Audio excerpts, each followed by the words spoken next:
দোকান চুৰিটো কৰিছে, যোৱাকে লুটপাট কৰিছে আমাৰ কাৰ্বি ভূমিপুত্ৰই।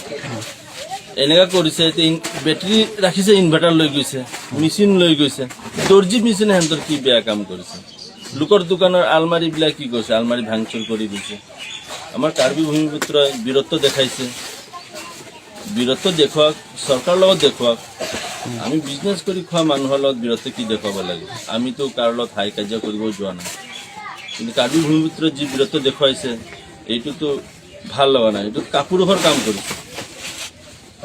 অনাখন বন্ধ দিয়ক, হাংগাৰ ষ্ট্ৰাইক কৰিছে, লাগে গোটেই শ্বাটডাউন কৰি ৰাখক, সেইটো বেলেগ কথা।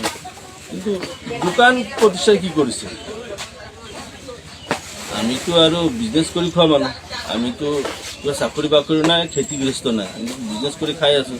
এতিয়া মালিকক এইটো খ্ৰীষ্টমাছৰ সময় বস্তু বাহিনী আনিছোঁ, এতিয়া মালিকক ক'ৰ পৰা টকাবিলাক ঘূৰাই দিয়ে?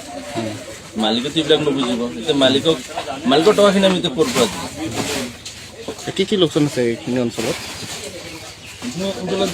এইখিনি অঞ্চলবোৰ হ'লে আমাৰ এইটো লাইনটোৱে ইলেক্ট্ৰিচিটিৰ দোকানৰ যিমান দামী দামী তাৰ আছিলে, কপাৰ ৱায়াৰ আছিলে, এইবিলাক লৈ গৈছে। চাউলৰ বস্তা উঠাই লৈ গৈছে, টাটা মোবাইল ভৰ্তি কৰি পেলাই লৈ গৈছে, যি পাইছে তাকে দি লৈ গৈছে। একো বস্তুতে ৰেহাই ৰাখা নাই। এইটোতো কিবা নহয়, পিজিআৰ ভূমি নহয়? এইটো পিজিআৰ ভূমি নহয়, পিজিআৰ ভূমি আপোনাৰ দলঙৰ সেইফাল পিজিআৰ ভূমি। এইটোতো মাৰ্কেট আগৰ পৰাই দিছিলে, যেতিয়া ইয়াতে জংঘল পাহাৰ আছিলে তেতিয়াই পৰাই মাৰ্কেট আছিলে ইয়াতে।